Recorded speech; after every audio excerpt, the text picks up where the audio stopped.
डूंगरपुर में सोमवार को हुई दिशा समिति की बैठक के बाद सियासी माहौल पूरी तरह से गर्मा गया है।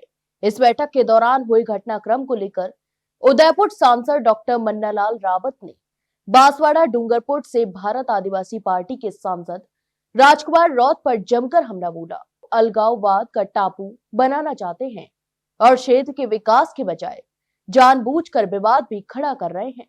डॉक्टर मन्नालाल रावत ने गंभीर आरोप लगाते हुए कहा कि दिशा समिति की बैठक के दौरान सांसद राजकुमार रौत और आसपुर विधायक उमेश डामोर ने अशोभनीय भाषा का इस्तेमाल किया।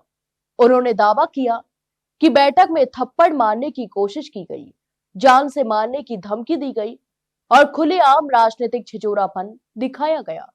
मन्नालाल रावत ने कहा, यह व्यवहार न सिर्फ एक जनप्रतिनिधि की मर्यादा के खिलाफ है, बल्कि लोकतांत्रिक मूल्यों को भी ठेस पहुंचाने वाला है।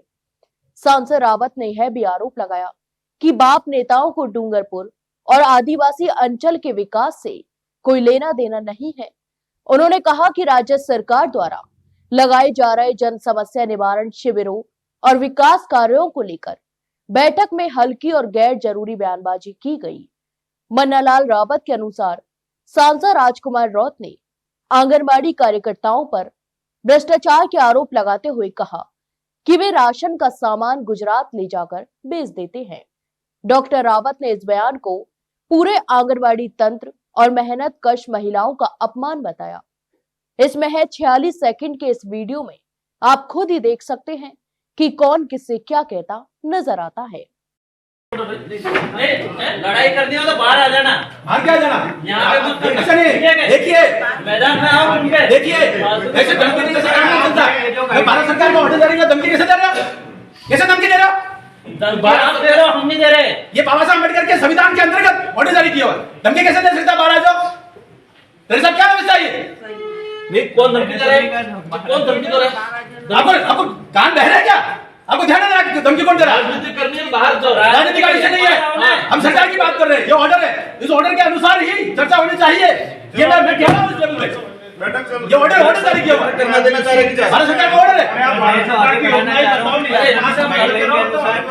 आप एक सभी अधिकारी। तो आपने देखा कि किस प्रकार से दोनों सांसद एक दूसरे से भिड़ते हुए नजर आते हैं और धमकी भी देने लगते हैं।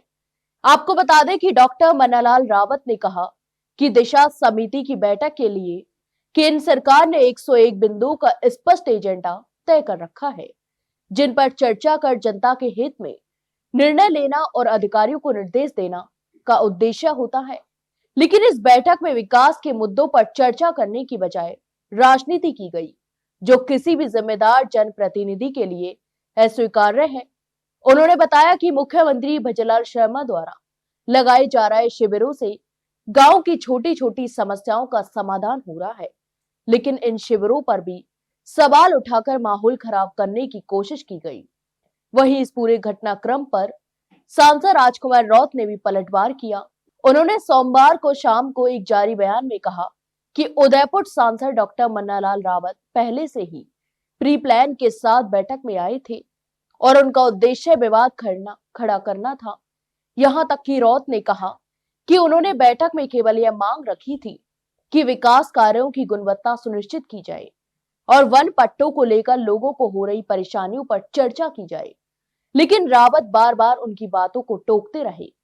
यहां तक कि रौत ने आरोप लगाया कि रावत ने पूर्व दिशा बैठक को कबाड़ा कहा था, जिस पर उन्होंने आपत्ति जताई थी। इसके बाद माहौल और बिगड़ गया।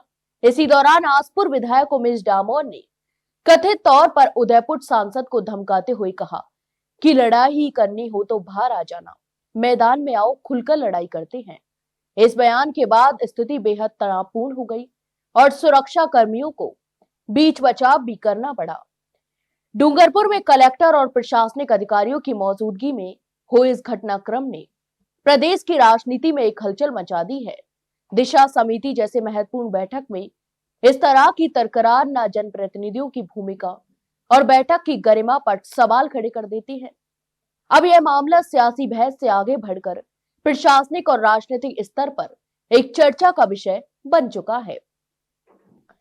तो आपकी इस पूरे मामले पर क्या राय है, हमें कमेंट बॉक्स में कमेंट करके जरूर बताएं और वहीं वीडियो को लाइक और शेयर जरूर करें और हाँ, चैनल को सब्सक्राइब करना ना भूलें। फिलहाल के लिए इतना ही, जल्द मिलते हैं नई जानकारी के साथ, तब तक के लिए नमस्कार।